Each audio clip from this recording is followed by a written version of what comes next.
Dewasa ini kita banyak melihat di media-media sosial ataupun media cetak banyak kejadian-kejadian buruk yang berlaku disebabkan oleh gas memasak seperti kebakaran ataupun letupan. Ianya berpunca daripada pengguna terlupa untuk menutup sumber bekalan api setelah selesai digunakan. Sama seperti berlaku di College Community Beaufort, di mana pelajar-pelajar biasanya terlupa untuk menutup bekalan api setelah selesai digunakan. Oleh itu, kami daripada College Community Beaufort telah mencipta satu alat inovasi yang dinamakan CCGV, di mana alat inovasi kami ini mampu digunakan untuk menutup ataupun mematikan bekalan api setelah ia selesai digunakan dengan hanya menggunakan telepon pintar.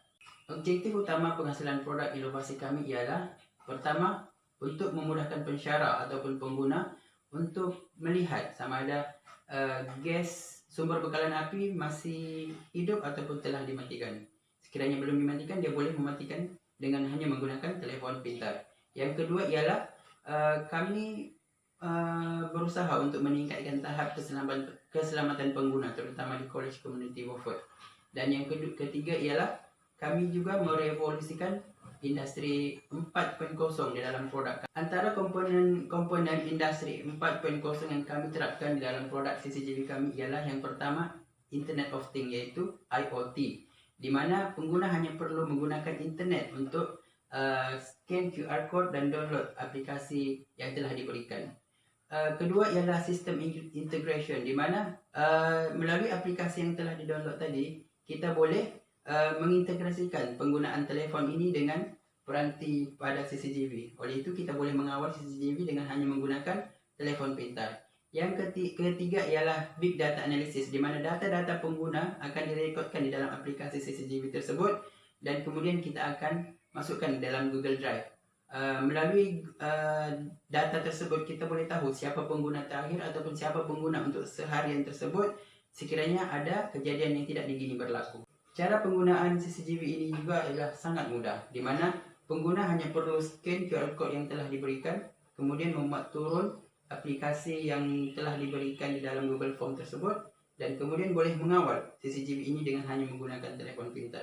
Ini sangat memudahkan pengguna, terutama pensyarah di College Community Beaufort, di mana biasanya pensyarah bila berada di pejabat baru dia teringat yang sumber bekalan api belum dimatikan.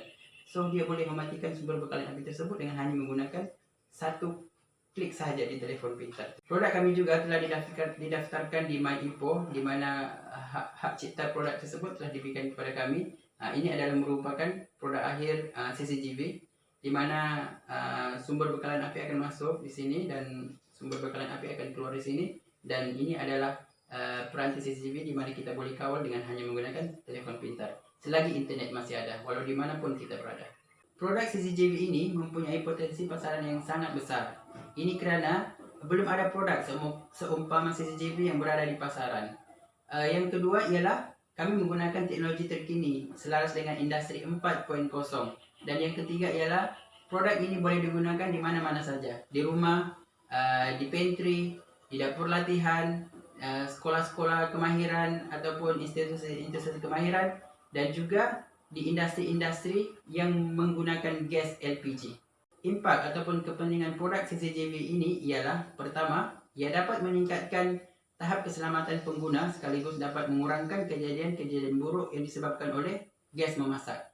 Yang kedua ialah ia dapat memudahkan pengguna untuk sentiasa menutup sumber bekalan api setelah ia selesai digunakan. Yang ketiga ialah kita memberi pendedahan penggunaan industri 4.0 di dalam dapur ataupun di dalam dapur latihan, terutama di dapur latihan College Community Beaufort.